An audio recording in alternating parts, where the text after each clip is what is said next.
नमस्कार, आप देख रहे हैं राष्ट्र प्रथम। आपके साथ मैं हूं तुषार शर्मा। भारत भ्रमण ड्यूटी में आपका स्वागत है। उन तमाम खबरों से आपको कराएंगे मुखातिब, लेकिन उससे पहले सुर्खियां।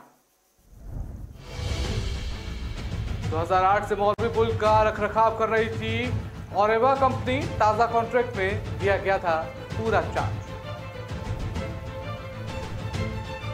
मोरबी पुल हादसे का मामला पहुंचा सुप्रीम कोर्ट। पीआईएल दाखिल कर न्याय आयोग बनाने की मांग। भारत जोड़ो यात्रा में शामिल होंगे खड़गे। पार्टी की कमान संभालने के बाद पहली बार राहुल गांधी से करेंगे मुलाकात।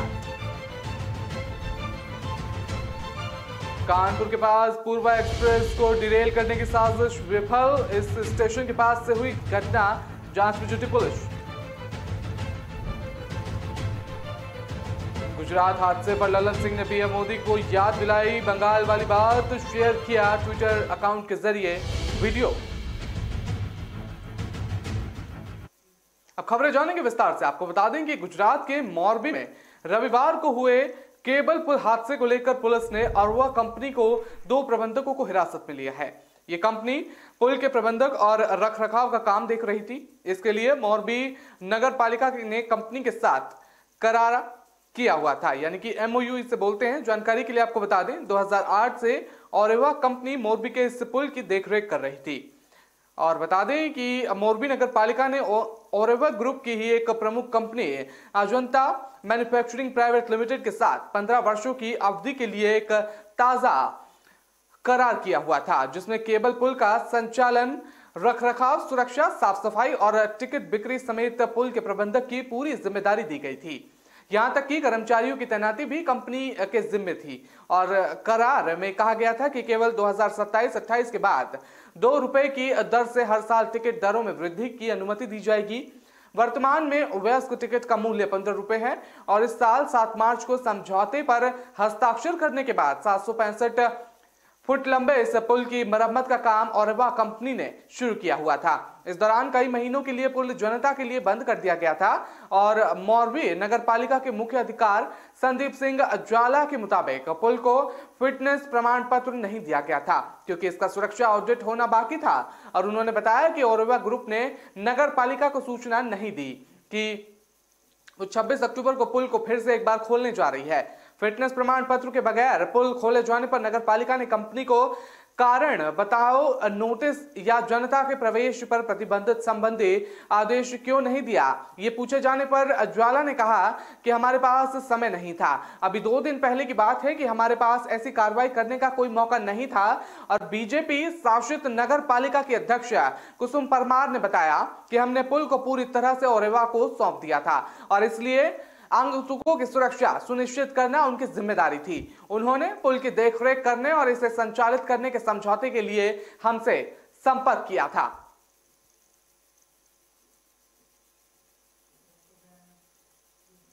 गुजरात के मोरबी में हुए पुल हादसे को लेकर सुप्रीम कोर्ट में एक जनहित याचिका दाखिल की गई है।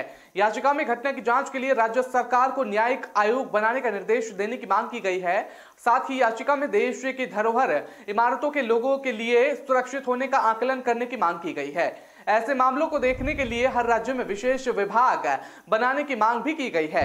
याचिका को विशाल तिवारी नाम के शख्स ने दाखिल किया है, जो पेशे से वकील भी हैं। मोरबी पुल हादसे को लेकर अभी तक आईपीसी की अलग अलग धाराओं के तहत एफआईआर दर्ज कर ली गई है और 9 लोगों को गिरफ्तार भी कर लिया है। और बता दें, इस मामले में अब तक 134 लोगों की मौके पर मौत हो गई थी और गुजरात सरकार ने पुल हादसे के पीड़ितों को श्रद्धांजलि देने के लिए 2 नवंबर को राज्यव्यापी शोक की घोषणा भी की है।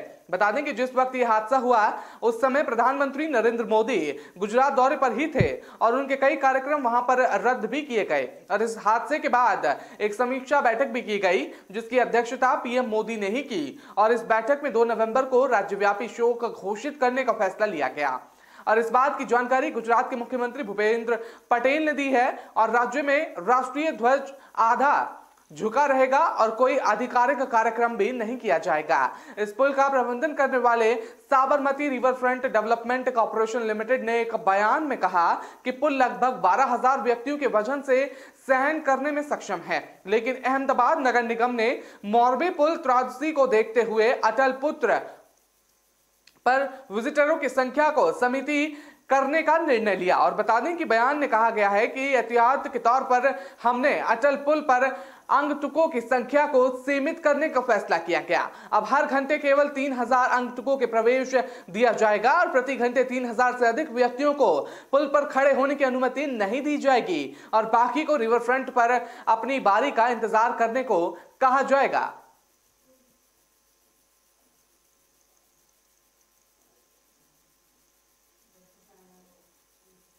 कांग्रेस की भारत जोड़ो यात्रा को 50 दिन से ज्यादा हो चुके हैं। राहुल गांधी की भारत जोड़ो यात्रा हैदराबाद पहुंच चुकी है। कांग्रेस अध्यक्ष मल्लिकार्जुन खड़गे राहुल गांधी के साथ यात्रा में शामिल हुए और पार्टी के वरिष्ठ नेता जयराम रमेश ने इस बात की जानकारी दी। कांग्रेस उन सभी राज्यों में ऐसी सहायक यात्राएं निकालने की तैयारी में है जहां से भारत जोड़ो यात्रा नहीं गुजरेगी। अध्यक्ष बनने के बाद मल्लिकार्जुन खड़गे पूरी तरह से एक्शन में आ गए हैं। जयराम रमेश ने बताया कि खड़गे दोपहर हैदराबाद पहुंचे और यात्रा में शिरकत की। माना जा रहा है कि यात्रा के दौरान राहुल गांधी ऐतिहासिक चार मीनार का दौरा भी करेंगे। वहीं खड़गे ऐतिहासिक चार मीनार से पद ही यात्रा शामिल की। और बता दें कि अध्यक्ष बनने के बाद खड़गे पहली बार भारत जोड़ो यात्रा में जुड़ रहे हैं। राहुल गांधी ने 30 अक्टूबर को तेलंगाना में यात्रा की शुरुआत गोपालपल्ली जिले से की थी और कांग्रेस ने ट्वीट कर बताया था कि शमशाबाद के मठ मंदिर में एक नया मोड़ लेते हुए भी अधिक उत्साह के साथ मार्च लगातार जारी है। कांग्रेस की भारत जोड़ो यात्रा पर बीते रविवार ब्रेक लग गया था। सांसद राहुल गांधी को कांग्रेस के नए अध्यक्ष मल्लिकार्जुन खड़गे की ताजपोशी के लिए दिल्ली जाना पड़ा था, जिस कारण 3 दिन तक भारत जोड़ो यात्रा रुकी रही। हालांकि 27 अक्टूबर को भारत जोड़ो यात्रा फिर से शुरू हो गई थी और यात्रा 7 सितंबर 2022 को कन्याकुमारी से शुरू की गई थी, जो अगले साल कश्मीर में जाकर खत्म होगी।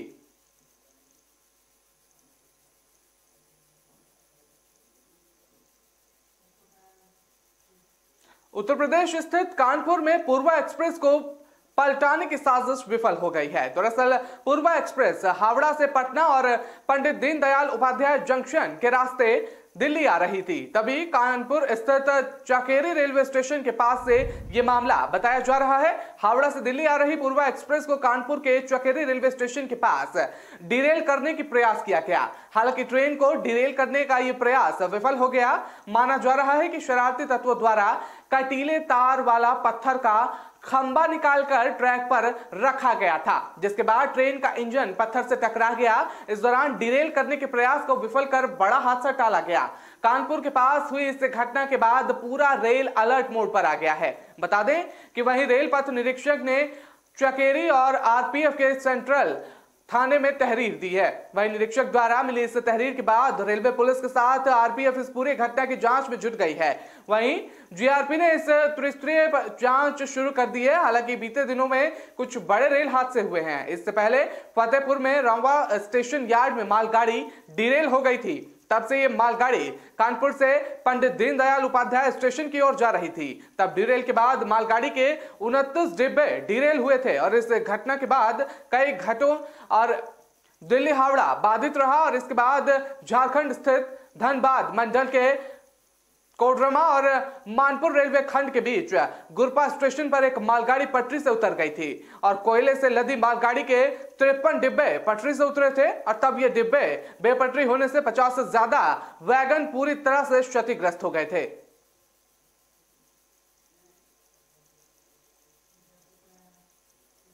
गुजरात के मोरबी शहर में बीते रविवार को मछू नदी पर एक केबल सस्पेंशन पुल ढह गया और इसमें अब तक 134 लोगों की मौत की खबर सामने आई है, जबकि 100 से ज्यादा लोग अस्पताल में भर्ती हैं इलाज के लिए। बता दें कि मंगलवार को प्रधानमंत्री नरेंद्र मोदी मोरबी का दौरा किया। इस हादसे को लेकर बिहार की राजनीति शुरू हो गई है और आज भी जेडीयू के राष्ट्रीय अध्यक्ष ललन सिंह ने प्रधानमंत्री मोदी के एक भाषण का वीडियो भी शेयर किया है। जरा वो वीडियो आप सुनिए पहले, उसके बाद हम आपसे बात करेंगे।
ब्रिज टूट गया तो क्या कहते हैं ये लोग?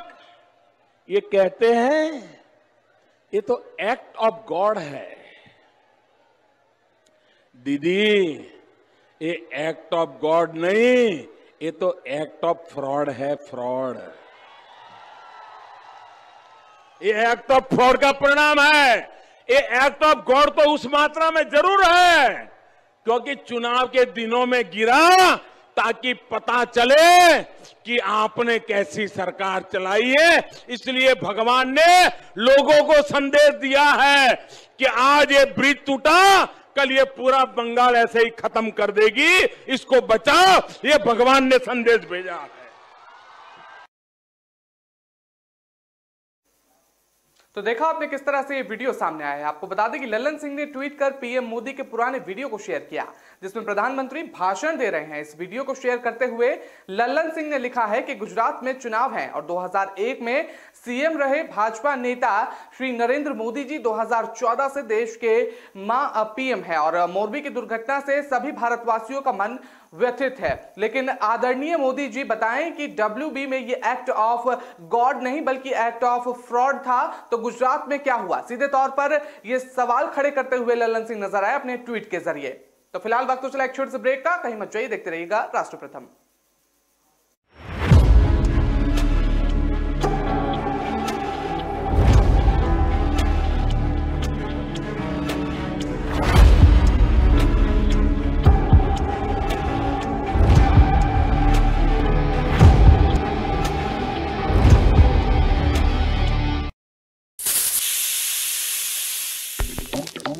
भिगोना पड़ेगा, उबालना पड़ेगा, पर कौन बोला? रेसिपी फॉलो करना पड़ेगा। थोड़ा रोस्ट, थोड़ा फ्राई, थोड़ा लो, थोड़ा हाई, थोड़ा अपना वाला ट्राई।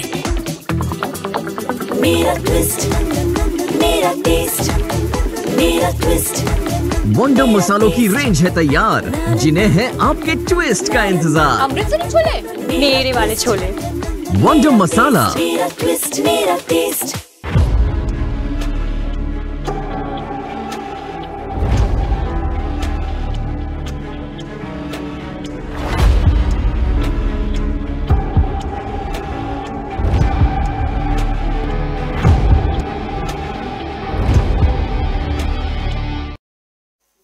ब्रेक में आपका स्वागत है। रुक करते हैं अगली खबर का। आपको बता दें कि डेरा सच्चा सौदा के प्रमुख गुरमीत राम रहीम के पैरोल को लेकर शुरू हुआ विवाद लगातार जारी है। इस बीच दिल्ली महिला आयोग के अध्यक्ष स्वाति मालीवाल को धमकी देने वाले आरोप पर डेरा सच्चा सौदा की ओर से प्रतिक्रिया सामने आई है। डेरा सच्चा सौदा ने अपने जवाब में कहा है कि स्वाति मालीवाल को गुरमीत राम रहीम के किसी अनुयायी ने धमकी नहीं दी है। डेरा सच्चा सौदा की तरफ से आगे कहा गया है कि गुरमीत राम रहीम को बदनाम करने के लिए कुछ लोग साजिश रच रहे हैं। डेरा सच्चा सौदा के किसी अनुयायी की तरफ से धमकी देने की बात बिल्कुल गलत है और साथ ही यह भी कहा है कि अगर कोई असामाजिक तत्व ऐसा कर रहा है तो प्रशासन से मांग है कि ऐसे लोगों की जांच कर कठोर कार्रवाई की जाए। डेरा सच्चा सौदा के प्रवक्ता जितेंद्र खुराना ने कहा कि डेरे के श्रद्धालु ऐसे काम करने की सोच भी नहीं सकते। ये असामाजिक तत्वों की ओर से डेरा की छवि को खराब करने की साजिश चल रही है और जिसका डेरा सच्चा सौदा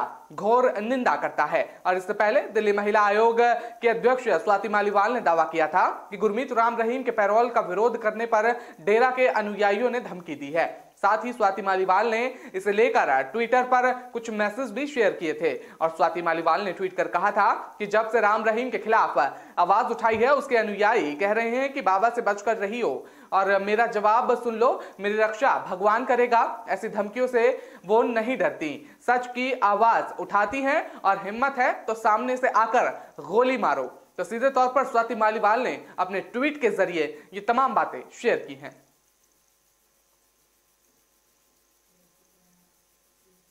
मध्य प्रदेश के स्थापना दिवस पर मुख्यमंत्री शिवराज सिंह चौहान ने प्रदेश वासियों को बधाई दी है।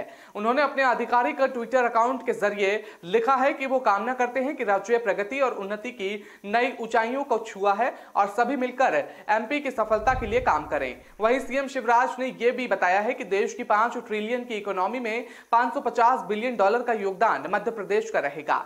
सीएम शिवराज ने ट्वीट कर लिखा है कि मध्य प्रदेश के स्थापना दिवस पर संकल्प लें कि अपने नागरिक कर्तव्यों का पूर्ण निष्ठा से निर्वहन करते हुए प्रदेश और देश की प्रगति में योगदान देंगे। मैं भी आपको वचन देता हूं कि मध्य प्रदेश को देश का सर्वश्रेष्ठ राज्य बनाकर ही विराम लूंगा। सीएम ने बताया है कि मध्य प्रदेश हर क्षेत्र में विकास के नए आयाम स्थापित कर रहा है। इस अवसर पर उन्होंने प्रदेशवासियों से अपील भी की है और मध्य प्रदेश की प्रगति और विकास में सभी अपना सर्वश्रेष्ठ योगदान दें। इस साल मध्य प्रदेश की आर्थिक विकास की दर 19.76% है। और एक और ट्वीट कर शिवराज सिंह चौहान ने लिखा है कि मध्य प्रदेश के स्थापना दिवस की समस्त भाई बहनों को और भांजे भांजियों को हार्दिक बधाई। हम सबका प्राणों से प्यारा प्रदेश प्रगति और उन्नति की ओर ऊंचाइयों का स्पर्श करे। हम सब मिलकर इस संकल्प की सिद्धि के लिए कार्य करें और आज के इस शुभ अवसर पर ये प्रण करें। आगे लिखा कि आइए समृद्धि, विकसित और आत्मनिर्भर मध्य प्रदेश के निर्माण के लिए हम तेजी से आगे बढ़ें और आप सबको बहुत बहुत शुभकामनाएं।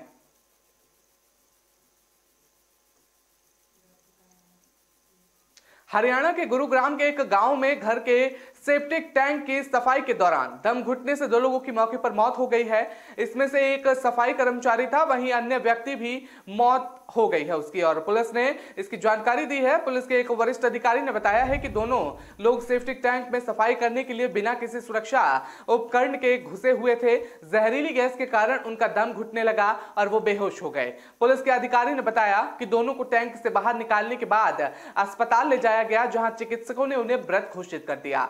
पुलिस के अधिकारी ने बताया कि यह घटना मोहम्मदपुर झाड़डासा गांव की बताई जा रही है और पुलिस ने कहा कि पीड़ितों की पहचान आगरा के 45 साल के दिलीप और 29 साल के स्थानीय दर्जी शहाबुद्दीन के तौर पर की गई है। वहीं पुलिस के मुताबिक मृतकों के परिवारों ने आरोप लगाया है कि दोनों की हत्या की गई है और साथ ही उन्होंने घर के मालिक के खिलाफ कार्रवाई की मांग की है। पुलिस ने यहां सेक्टर 37 थाने में भारतीय दंड संहिता यानी कि आईपीसी की धारा 304A के तहत प्राथमिकी दर्ज की गई है। दूसरी तरफ दमकल के अधिकारी ने बताया है कि दोनों लोगों को सेप्टिक टैंक से बाहर निकालने में लगभग 4 घंटे का समय लग गया। और जांच अधिकारी सहायक पुलिस उप निरीक्षक जसवंत सिंह का कहना है कि घटना के संबंध में दर्ज मामले की जांच की जा रही है। फिलहाल पुलिस इस मामले में आगे की कार्रवाई के लिए जुट गई है।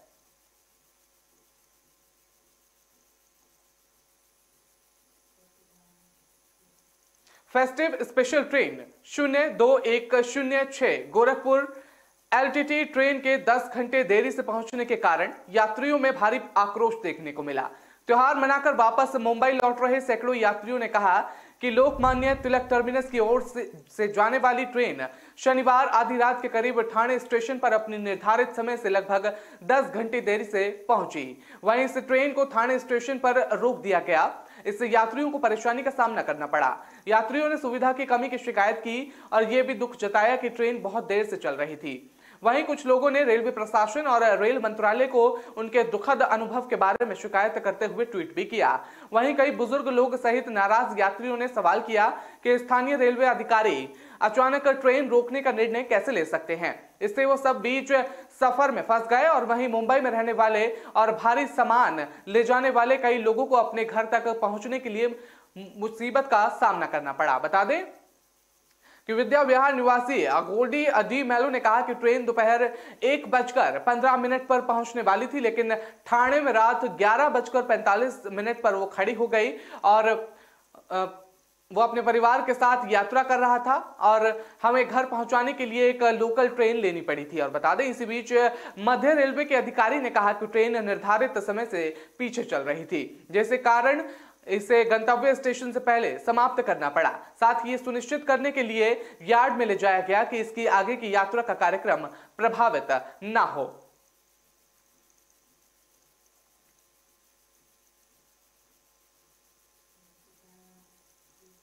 भारतीय निर्वाचन आयोग ने बीते दिनों समाजवादी पार्टी को एक नोटिस जारी किया था। यह नोटिस अखिलेश यादव के एक बयान के बाद जारी किया गया था। सपा प्रमुख ने अपने इस बयान में कहा था कि हर विधानसभा सीट पर हमारे यादव और मुस्लिम समुदाय के करीब 20-20 हजार वोटरों को भारतीय जनता पार्टी के साथ मिलकर चुनाव आयोग ने हटा दिया, जिसके बाद आयोग ने इस मामले में सपा से सबूत मांगे थे और अब सपा ने सबूत जुटाने के लिए एक बड़ा कदम उठाया है। आयोग द्वारा सबूत मांगे जाने के बाद अब सपा ने इस संबंध में अपने प्रत्याशियों के लिए एक चिट्ठी जारी कर दी है। चिट्ठी में कहा गया है है कि अखिलेश यादव द्वारा योग्य में मतदाता सूची में गलत ढंग से काटे जाए नामों की सूची, सबूत और दस्तावेज सहित जमा कराना है। बता दें, सपा द्वारा जारी चिट्ठी में लिखा गया है कि मतदाता सूची में दर्ज नाम और मतदाता सूची से काटे गए नाम दोनों के मतदाता सूची के पेज एकत्रित किए जाएं और गलत ढंग से जिसका नाम काटा गया है उस व्यक्ति का शपथ पत्र देना होगा और मतदाता सूची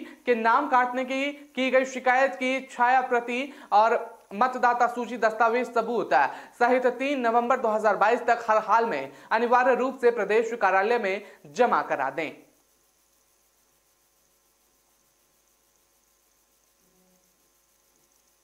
फिलहाल वक्त तो चला एक छोटे से ब्रेक का। खबरों का सिलसिला लगातार जारी रहेगा।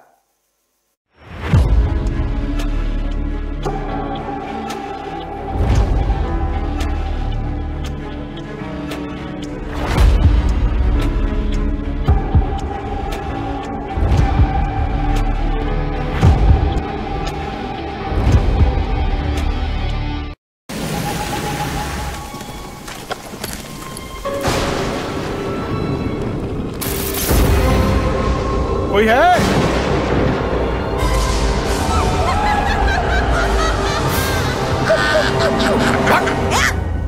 ऐसे डराते हैं?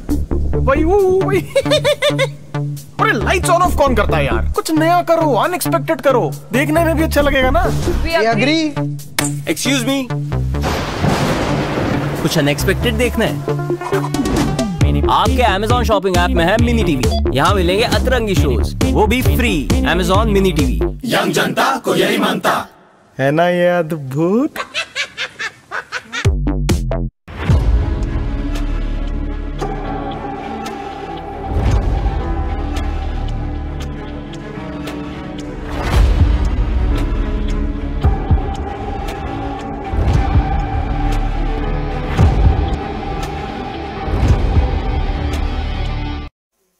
ब्रेक के बाद आपका स्वागत शुरू करते हैं अगली खबर का। आपको बता दें कि सीएम योगी आदित्यनाथ ने गोकर्णनाथ में होने जा रहे उपचुनाव से पहले यहां एक रैली को संबोधित किया। रैली में अपने सरकार की उपलब्धियों को गिनाया और साथ ही विपक्षी समाजवादी पार्टी के सवालों का जवाब देते हुए भी नजर बनाए रखे। उन्होंने कहा कि सपा अभी से हार से बौखलाकर रोना शुरू कर चुकी है, अभी से ट्वीट करके बहाना ढूंढ रही है। सीएम योगी आदित्यनाथ ने कहा, समाजवादी पार्टी ने अभी से कहना शुरू कर दिया है कि पहले ईवीएम को दोष देते हैं और अब कह रहे हैं कि चुनाव जबरदस्ती जीता रहा है। चुनाव जबरदस्ती नहीं जीता जाता, चुनाव मतदाताओं का आशीर्वाद से जीता जाता है। सीएम योगी आदित्यनाथ ने कहा कि वो कुछ समय पहले अरविंद गिरी और रोमी साहनी और सभी प्रत्याशियों के लिए समर्थन मांगने आए थे और जनता ने लखीमपुर की सभी सीटें जितवाकर अपना आशीर्वाद दिया था। उन्होंने भारतीय जनता पार्टी की जीत का दावा करते हुए कहा कि बाबा गोकर्णनाथ जी की पावन धरा पर उमड़ा अथाह राष्ट्रवादी जन सैलाब यहां उपचुनाव में बीजेपी की प्रचंड विजय का सिहानात है। और बता दें, डबल इंजन की भारतीय जनता पार्टी की सरकार के प्रति गोला वासियों का यह अटूट विश्वास उद्घोष कर रहा है कि यहां हर बूथ पर खिलेगा कमल का फूल। और सीएम योगी पूर्ववर्ती विधायक अरविंद गिरी को याद करते हुए कहा कि अरविंद गिरी ने एक योग्य जनप्रतिनिधि के दायित्व निभाते हुए यहां इंटर कॉलेज डिग्री कॉलेज खुलवाया। ये बाबा गोला गोरखनाथ में छोटी काशी बनाना चाहते हैं। उनके पुत्र अमन गिरी जी इस कार्य को बढ़ाएंगे और हम ही यहां उसका लोकार्पण करने आएंगे। ये बता रहा हूं कि रोजगार मिलेगा, सौंदर्यकरण होगा और पटरी दुकानदारों को पुनर्वास किया जाएगा। मैं यही आश्वासन देने आया हूं कि प्रधानमंत्री के मंत्र सबका साथ सबका विकास के आधार पर सबको बिना भेदभाव के लाभ मिलेगा। अन्नदाता किसानों को आश्वस्त कर रहा हूं कि आपके गन्ने के एक एक मूल्य का भुगतान होगा और हमने गन्ना विभाग और चीनी मिलों को कह दिया है इस सिलसिले में।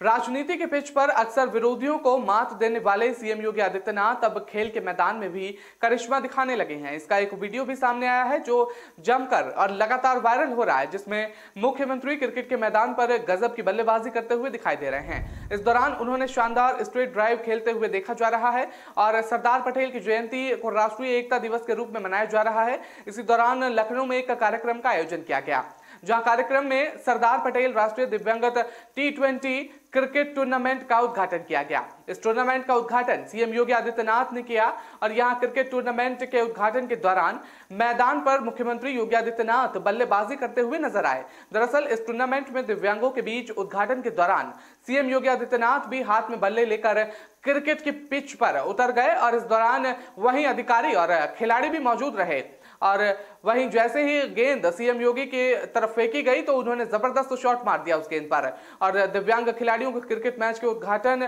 कार्यक्रम में मुख्यमंत्री का स्ट्रेट ड्राइव देखकर सब खुश नजर आए और मुख्यमंत्री योगी आदित्यनाथ ने कहा यहां पर रन फॉर यूनिटी के दौरान छोटे बच्चों के बीच पहुंचे और इससे पहले उन्होंने ट्वीट कर लिखा कि कोई भी स्वावलंबी राष्ट्र अपने नायकों को विस्मृत कर आगे नहीं बढ़ सकता है। लौह पुरुष सरदार वल्लभ भाई पटेल जी की जयंती राष्ट्रीय एकता दिवस के अवसर पर आज लखनऊ में उनकी प्रतिमा पर माल्यार्पण कर उनके स्मृतियों को नमन किया। सरदार पटेल अमर रहे और उन्होंने कहा कि अपनी सूझबूझ, संगठन, क्षमता और मातृभूमि के प्रति आगदा निष्ठा से सरदार वल्लभ भाई पटेल ने भारत को एकता के सूत्रों में बांधा है। आजादी के बाद भले ही कुछ लोगों ने सरदार वल्लभ भाई पटेल को विस्मृत करने का प्रयास किया हो।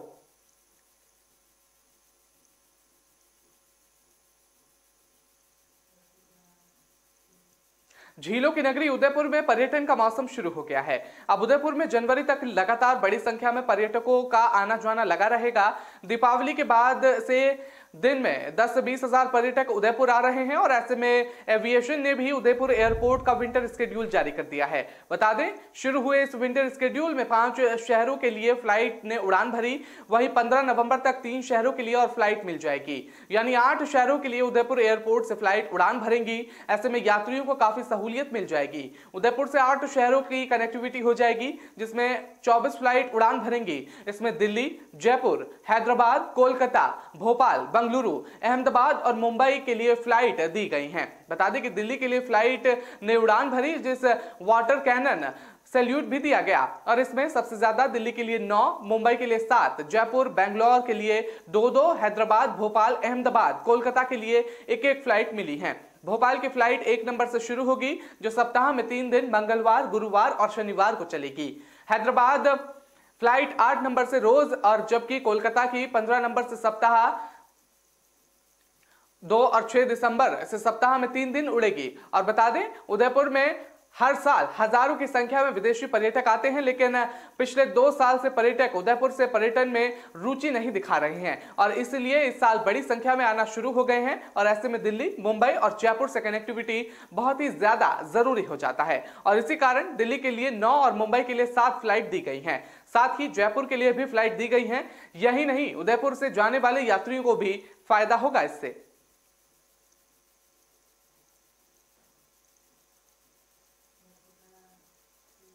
आगामी 26 जनवरी तक राजस्थान भिक्षावृत्ति और भिखारियों से मुक्त होगा और इसके लिए अशोक गहलोत सरकार ने कवायद शुरू कर दी है।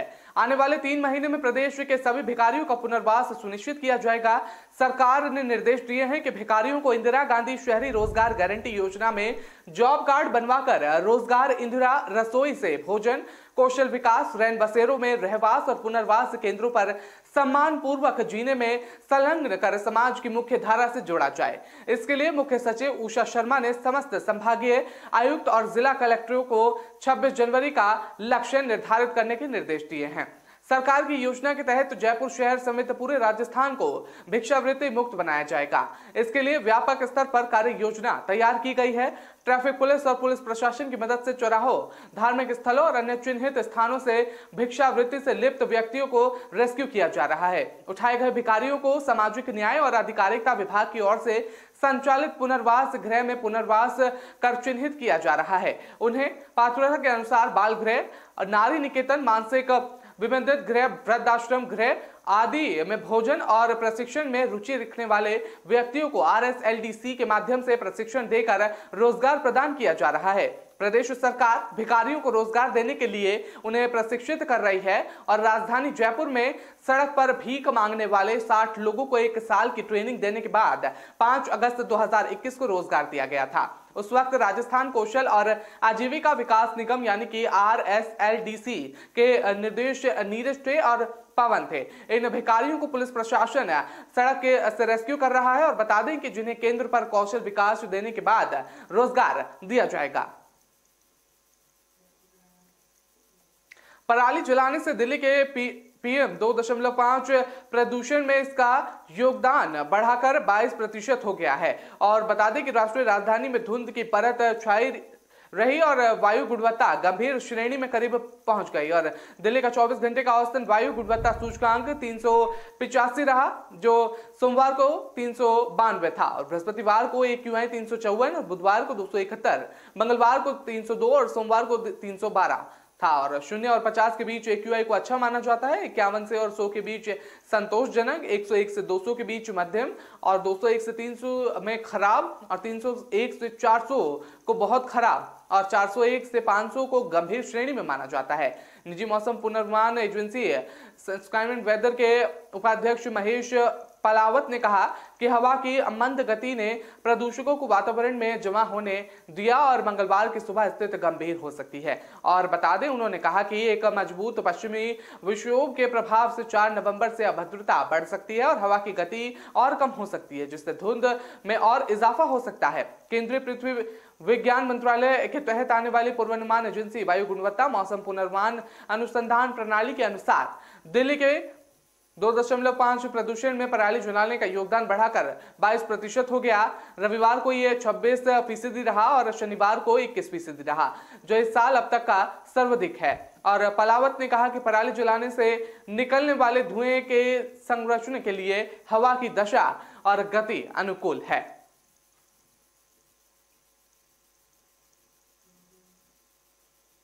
तो फिलहाल इस बुलेटिन में इतना ही। मुझे दीजिए इजाजत। नमस्कार।